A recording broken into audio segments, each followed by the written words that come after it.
Hello guys and gals, me Mutahar, and it's a daytime video, which means I got a good night's sleep and I played some Bloodborne, so every day is a good day for me going on this week. Ladies and gentlemen, Metroid Dread, please do not pirate it. I wanted to say this because I got into an argument last night, like a really heated argument with like a super heavy Nintendo fanboy, where we read a Kotaku article and they were saying literally it's promoting piracy, like emulation is piracy, when, ladies and gentlemen, Metroid Dread runs at 4K above 60 frames per second on the if you have a decent PC on Yuzu and Ryujing, some of the best Nintendo Switch emulators out there. Now, ladies and gentlemen, I've emulated it at 4K, and yes, I do in fact own a copy of the game, which means I did give Nintendo the $60, and I'm proud that I gave Nintendo the $60 because this game is one of the best games of this year, okay? So I figured I might as well get that out of the way. I will always die on the hill that emulation is amazing and one of God's gift to video gaming. Because guess what? Metroid Dread is preserved for all generations now through emulation. And if you're a Nintendo fanboy or fangirl getting bent out of shape over me emulating the game, like you're absolutely furious, you know, your jimmies are rustled, if you will. I know I brought you back in a time machine.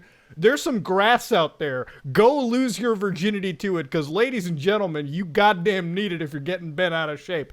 That said, though, I had to get my fill out. I had to state the obvious. Ladies and gentlemen, being a Metroid fan is not the easiest thing in the world. In fact, being a Metroid fan is like being in a real bad relationship. You think that it's going to change. You hope that it's going to change, but it never really does. To give you some perspective, the last Metroid game that I played that I somewhat enjoyed was Metroid Other M. This was back in the day when I was younger, more brighter with life. Now I'm old, now I'm fatter, and now I'm more pessimistic. How time flies. Ladies and gentlemen, I know it's a sin to say Other M was a good time, but look, I didn't have too much faith, okay? I was just glad we got a fucking Metroid game, so shame on me. I fell for it, right, Chief? Now, ever since Metroid Other M, Nintendo has blessed us with bangers like Metroid Federation Force. Oh boy, I know we all asked for that one. I'm so glad when they showed it, everyone just unanimously booed and cried. No one loves Federation Force. I doubt I'm gonna find anybody in the comments says, "But Muda, I love Federation Force." I don't think I will. Now, I didn't play Metroid 2 Remake on the 3DS. Frankly, I don't think Metroid 2 is that great of a game. But it's not, you know, Federation Force. Now, for me, Metroid is a series I grew up with, and I actually love it more than any other Nintendo IP out there. Now, Metroid Dread comes out, and initially I looked at this and I was like, a side-scroller game? I mean, hey guys, it's better than nothing. Now, I'm sure we're not going to get Prime 4 before I'm collecting Social Security checks, so I'm just happy that we got a Metroid game in general. Now, this is made by Mercury Steam, a developer that Nintendo sort of reached out to, and Mercury Steam did a bang-up job creating a side-scroller Metroid game. Now, I'm not completed all the way through. I actually have, like, I would say maybe 10-20% left of the game, but I'm sizably through it enough to give you guys a recent, like, updated take of the entire way through. So, it is a full-on Metroid game through and through. From what I understand, it's a sequel to Metroid Fusion, which is my all-time favorite side-scroller Metroid game, period. If you haven't played Metroid Fusion on the old GBA, you absolutely owe it to yourself to fire up an emulator or buy a copy of it somewhere legitimately and give it a play, because there's enough SAX, there's enough cool spider bosses, there's enough awesome atmospheric moments in a GBA game to go around. Now, this game is a successor to it, and my entire time playing it, I actually have absolutely loved the overall gameplay to the game. Now, overall, it plays really well. It's a full fluid 60 frames on the Switch as far as I've experienced. It has a bit of slowdown, especially around like some heavy bosses. It's got super long load times when you're going between zones, but other than that, it's an absolute bang-up, super addictive experience all the way through. Now, it starts off with you basically crash landing onto a new planet. Now, the whole game starts off with you landing on a new planet, continuing the story of Metroid Fusion. And now, Samus has, like, a bit of, like, problems. Like, I don't know, she's getting a little old these days, I guess. Maybe she's got the super Alzheimer's kicking in, but Samus, once again, forgets her abilities. What a shocker. Now, I'm glad games like Other M didn't straight up insult my intelligence and say, "But Samus forgot." No, in that game, Samus was on a goddamn leash.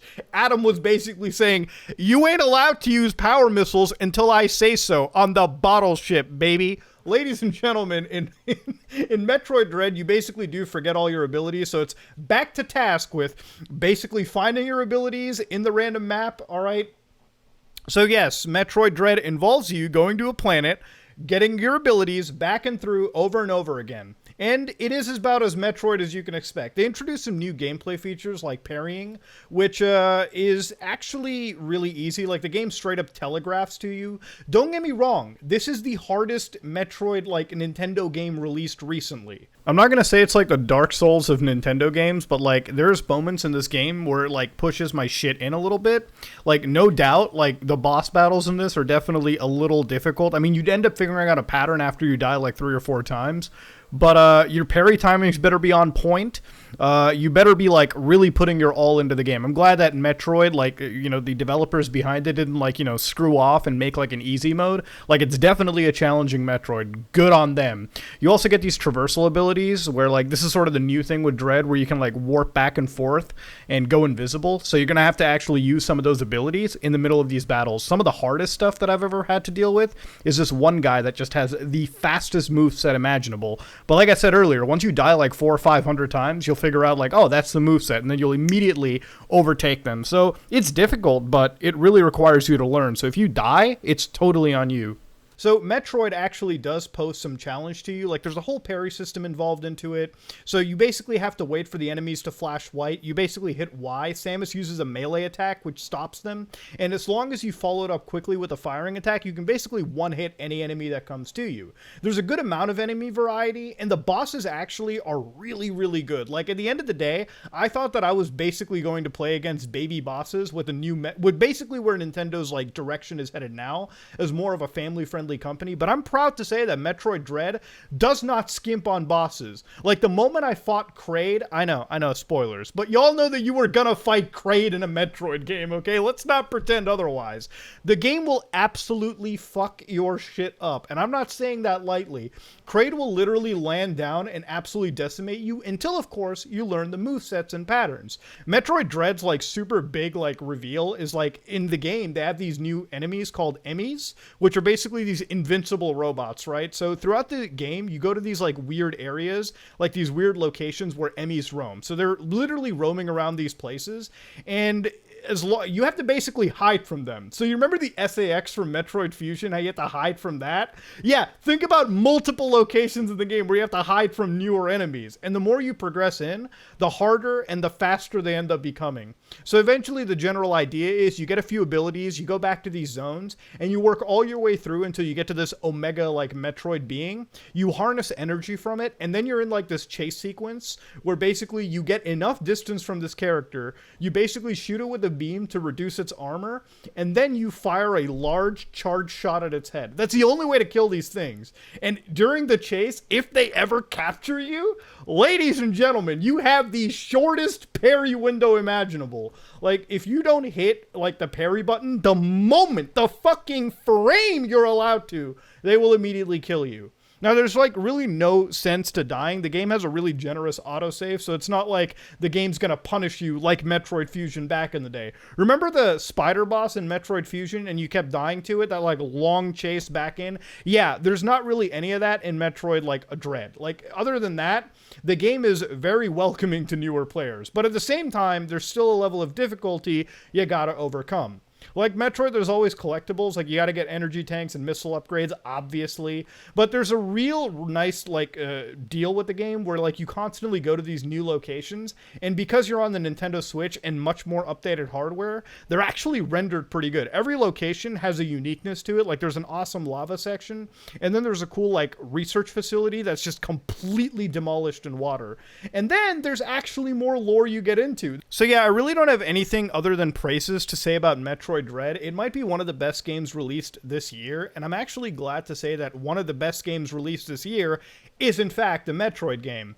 Metroid's really not been Nintendo's focus point for a while, so I'm actually hopeful that this game sells a lot. Because from what I've understood with Nintendo, they're really focused on Mario and Legend of Zelda and like Fire Emblem and Smash and Kirby, and these are obviously profitable IPs, and I don't know if Nintendo's comfortable enough to keep pushing Metroid.